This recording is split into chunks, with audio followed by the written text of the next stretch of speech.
thanks to an elite group of Alaskans known as bush-pilots.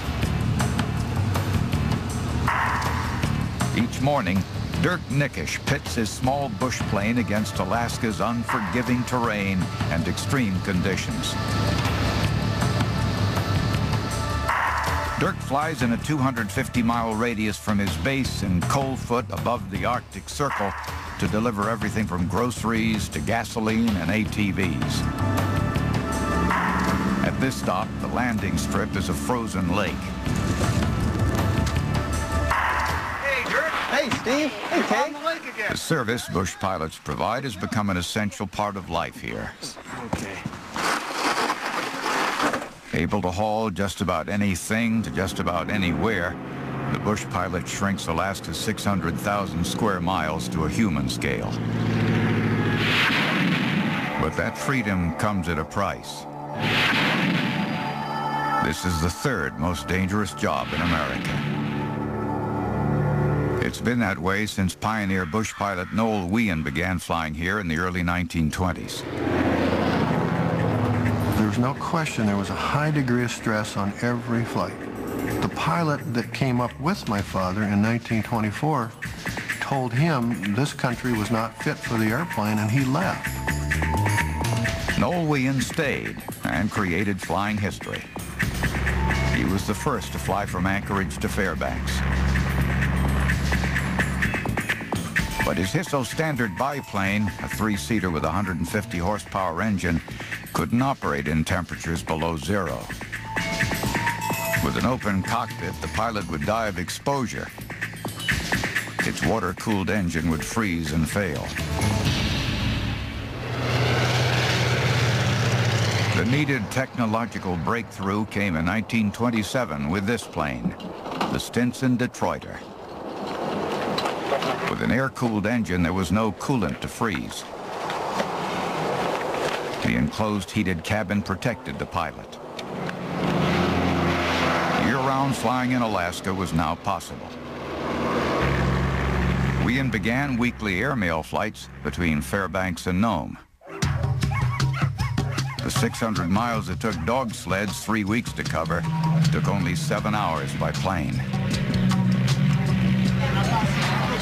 By the 1930s, bush pilots were flying into every small corner of big Alaska. For many remote villages, it was a shocking sight.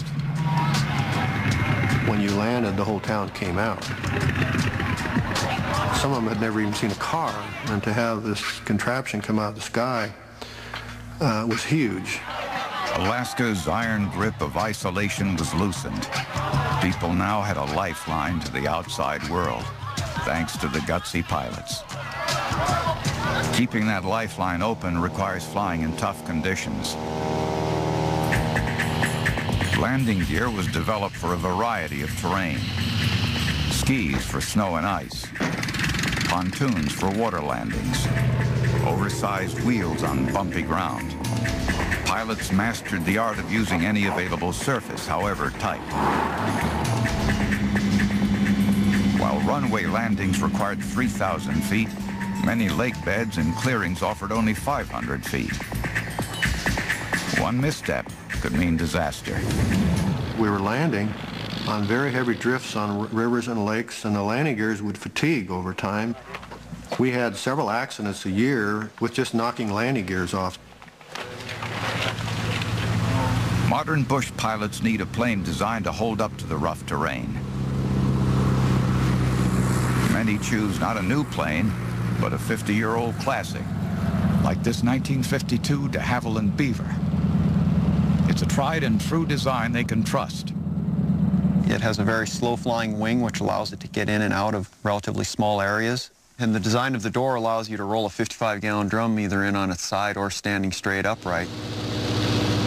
Even though it's 50 years old, really I believe it's the best airplane out there for doing what we do.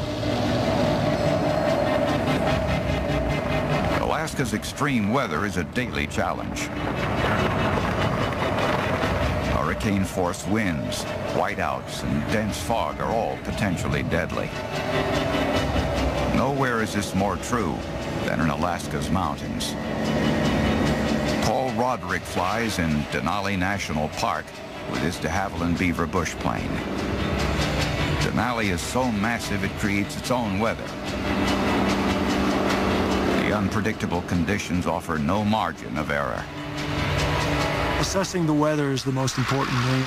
Once you're in a mountain range, it's like entering a certain type of kingdom where you may not have a door to get back out of. Equipment like GPS can help, but in the end, it's human judgment about when to fly that makes the difference. The best pilots know their limits and don't fly beyond them. In this unforgiving environment, crashes are a matter of when, not if. Over 500 bush pilots have been killed flying in Alaska. There are about 100 crashes and 10 fatalities a year. If a pilot survived the crash, he tried to repair the plane in the bush. But if all else failed, the only way out was by foot.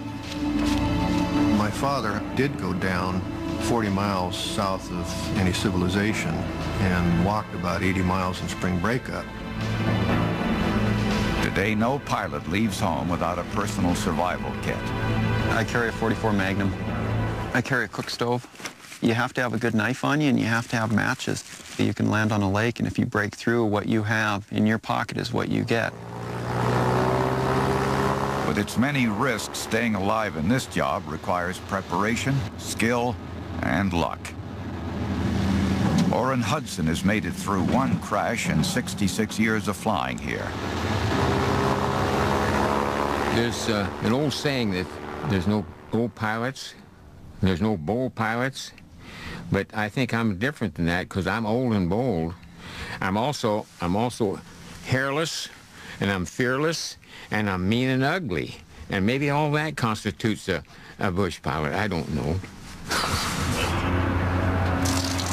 At 84 years old, Orrin's defied the odds. Very good morning.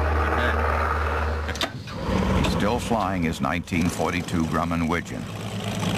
If I had it all to do over again, I think I would. Same thing.